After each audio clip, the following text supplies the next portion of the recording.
रहे हैं city news Bareilly. मैं माथुर। आइए डालते हैं नजर आज की ताजा तरीन खबरों पर। सिटी न्यूज बना दर्शकों की पहली पसंद। सिटी न्यूज का परिवार पहुंचा 50,000 के पार।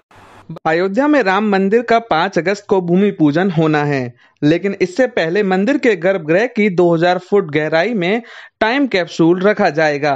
इसमें मंदिर का पूरा इतिहास, भूगोल, सारी जानकारियां दर्ज होंगी, जो आने वाले कई साल तक जमीन के भीतर सुरक्षित रहेंगी, ताकि भविष्य में जन्मभूमि और राम मंदिर का इतिहास देखा जा सके और कोई विवाद ना हो। राम मंदिर की जिम्मेदारी संभाल रहे राम जन्मभूमि तीर्थ क्षेत्र ट्रस्ट के सदस्य कामेश्वर चौपाल ने यह बताया कि 5 अगस्त को प्रधानमंत्री नरेंद्र मोदी भी अयोध्या पहुंच रहे हैं। ऐसे में मुमकिन है कि टाइम कैप्सूल भी उन्हीं के हाथों रखवाया जाएगा। टाइम कैप्सूल क्या होता है, इसके बारे में हम आपको बताएं तो एक कंटेनर जो कि ठोस लोहा लाड और हर मौसम का सामना करने के लिए सक्षम एक टाइम कैप्सूल को जमीन के अंदर काफी गहराई में दफना दिया जाएगा।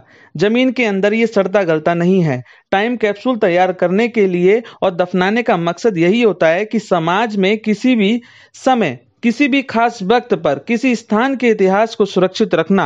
यह एक तरीके से एक दस्तावेज होता है जो मौजूदा पीढ़ी को आगे आने वाली कई पीढ़ियों तक के लिए सुरक्षित रखे जाने के लिए तैयार किया जाता है। अयोध्या में टाइम कैप्सूल दफन करने की जानकारी सामने आने के बाद प्रोफेसर आनंद रंगनाथ ने एक ट्वीट कर फोटो लिखा है। अयोध्या में टाइम कैप्सूल दफन करने की जानकारी सामने आने के बाद प्रोफेसर आनंद रंगनाथ ने एक फोटो ट्वीट की, जिसमें लिखा है कि 15 अगस्त 1973 को तत्कालीन प्रधानमंत्री इंदिरा गांधी ने लाल किले के पास एक टाइम कैप्सूल जमीन में दफनाया था। वैक्यूम सील्ड कॉपर और स्टील मिक्स, जो 5000 साल तक टिका रह सकता है। लेकिन इसमें क्या जानकारी थी वो अभी भी सार्वजनिक नहीं की गई है। इस वक्त की रिपोर्ट्स में दावा किया गया था कि टाइम कैप्सूल में आजादी के बाद के 25 साल के घटनाक्रम के साक्ष्य को उसके साथ ही दफन कर दिया गया था। हालांकि अभी तक सामने नहीं आया है कि उस कैप्सूल में कौन कौन सी जानकारियां मौजूद थीं। खैर, अब कैप्सूल अयोध्या में रखने की तैयारी है और फोकस भी यही है। 3 अगस्त के यहाँ अनुष्ठान वगैरह शुरू हो जाएंगे। 5 अगस्त को भूमि पूजन होगा। इसका लाइव टेलीकास्ट भी किए जाने की तैयारियां चल रही हैं।